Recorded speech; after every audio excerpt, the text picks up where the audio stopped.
What's going on, everybody? Good afternoon. Hope you guys are doing well. If you guys didn't catch the Hawks Nest stream that we did talking about offensive coordinator stuff, go check that out. Check out the video on demand. Should be live on both of our channels. And I'm making this video because we now have some insight into how the Seattle Seahawks are going to start their offensive coordinator search. We now have some names. We didn't have names before today. We just knew that they were looking. Now we have three guys who are going to be brought in for an interview for the offensive coordinator position. So let's go ahead and take a look at these guys just briefly. I will probably make dedicated videos on these guys in the next couple of days. But just for now, I'll give a brief rundown of what can be said about them. And we'll elaborate probably starting tomorrow and Saturday and going into Sunday. So, first three guys. The first three guys we're taking a look at, I would not assume that we're picking these three guys because they are our three favorites. I would assume that we're just picking them because we have to go in some order. So don't think that just because these are the guys we're getting to first, that it means they are now overwhelming favorites. But Tom Pelissero laid out this morning Lions offensive line coach Hank Fraley was the first one to be announced. So Hank Fraley spent more than a decade in the NFL as an offensive lineman, and he has mostly risen to notoriety over these last couple of years as the offensive line coach for the Detroit Lions. The Lions have one of the best offensive lines in football. Sewell, you've got Decker, you've got Ragnow. It's a really good offensive line, and it's a pretty strong place to start. He was the assistant offensive line coach for a little bit in Detroit as well.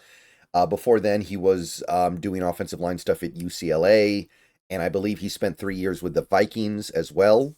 So he's certainly up for an OC job. He has never been an OC before. He has no play calling experience.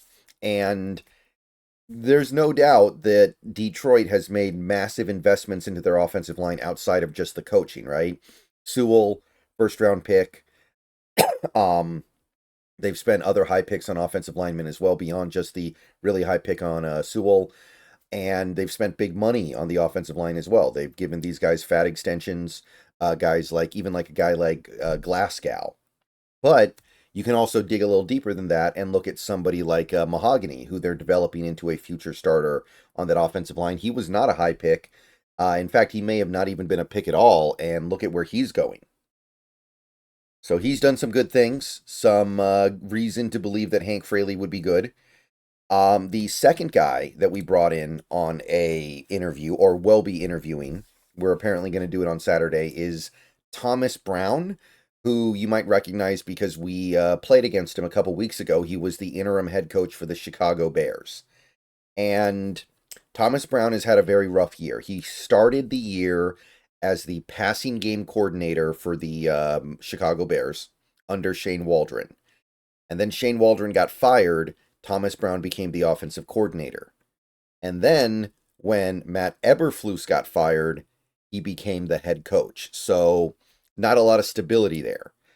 Thomas Brown, before he got to Chicago this year, spent last year as the offensive coordinator in Carolina. So not really much success there to speak of with what's going on with the Panthers. And before then, he was a Sean McVay guy. He was on the McVay staff for several years on the Rams. So does have a little bit of experience play calling, but none of it's all that good. I will say the 3 games where he got to act as the offensive coordinator for the Bears, they showed improvement. They were better than they were under Waldron by something like 4 to 5 points a game. And they played 3 games during that stretch against their division rivals, who are all good teams, and they almost won all 3 games. So not bad, but it's only 3 games. And then he became a head coach, and at that point he was just in completely over his head. So it's not the worst. I don't hate it, but it's hard to get too hyped about this one. I mean, we just watched the Bears play against the Seahawks 2 weeks ago, and they scored 3 points. They had, 140 yards of offense? Like, there's only so excited I can get for a hire like that. But the resume is not too bad. He does have play calling experience, which is something I'm really valuing right now. But overall, this would definitely be something that I would consider to be a kind of not even a fourth or fifth option. I would hope it's way, way back as like a break glass in case of emergency option personally. Nothing against him. That Bears situation is a mess. I don't judge him too harshly for what happened with the Bears. And that Panthers situation is kind of a mess too. But at the same time, we're trying to not be risky here. I don't want to take big risks if I don't have to. And if I'm going to take a big risk, I'd rather get somebody who's got a little bit more of the Josh McCown or Adam Stenavich vibes. But that's our second interview. And then about, I want to say, an hour and a half ago, we got announcement of a third interview. And this is the sexy one. This is the good one.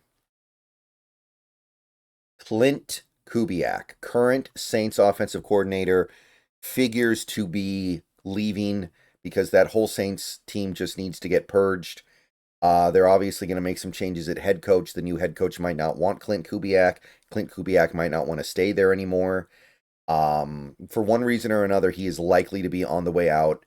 And this would be kind of the home run pick. Klint Kubiak obviously had family in the NFL. His father is a Super Bowl winner, Gary Kubiak, a successful coach in the league for many, many years. And Klint Kubiak has had success in this league already. He's done some positive things with this Saints team that is not all that talented on the offense. He was doing very well early in this season with the Saints before the injury started to hit and the weak offensive line started to really sap the effectiveness out. He learned under Shanahan for a little bit there as well, so he's from that tree. And this is kind of, I feel like, almost the perfect hire. He's not my favorite candidate, but this combines everything. He's a young hot shot, but he has play calling experience, at least some of which is successful. Some of it isn't, but for the most part, that would probably be because he had to work with Spencer Rattler and Jake Haener and garbage like that. So, well, not garbage, but, young players that just aren't ready. Let's put it that way. So this would be the one that I think would get people really excited. If we could get Klint Kubiak as the OC, I don't think you'd see hardly anybody have criticism of that. So this interview being set up is something that I hope goes very well. So if Klint Kubiak ends up here, I think that'll be the best that we can do to kind of unite everybody, because there are candidates that I like a little bit more than Kubiak, but I've seen some concerns about them from some fans that I don't necessarily echo, but, we all come from our own places and we all have our own stances on this. So this is what I'm excited for at the moment, but there are many more names that are going to be said over the next coming couple of weeks. All right, so those are the three names we have as of me recording this video. More names could be coming very soon here. A couple other quick updates. The Browns are interviewing our quarterback coach for their offensive coordinator job. Charles London might get an opportunity. And that's interesting because Klint Kubiak may also be up for that Cleveland offensive coordinator job. And presumably if they don't get Kubiak, they might get London. So I personally don't feel some great attachment to Charles London, so I don't mind if he gets hired away at this point. Also, one of our assistant head coaches has returned to college football. No, it's not Ryan Grubb, although he may do that. It's Zach Hill. Zach Hill, offensive assistant and quality control coach, is heading to Boise State, so he will not be on the staff. He was probably going to be released anyway when we hire the new OC. The new OC is likely going to want his own guys. So, not a surprise, but made official now. All right. I'll see you guys later. Go Hawks. If we get more updates later, if we get more announcements, I'll talk about them. But right now, those are the three names we have.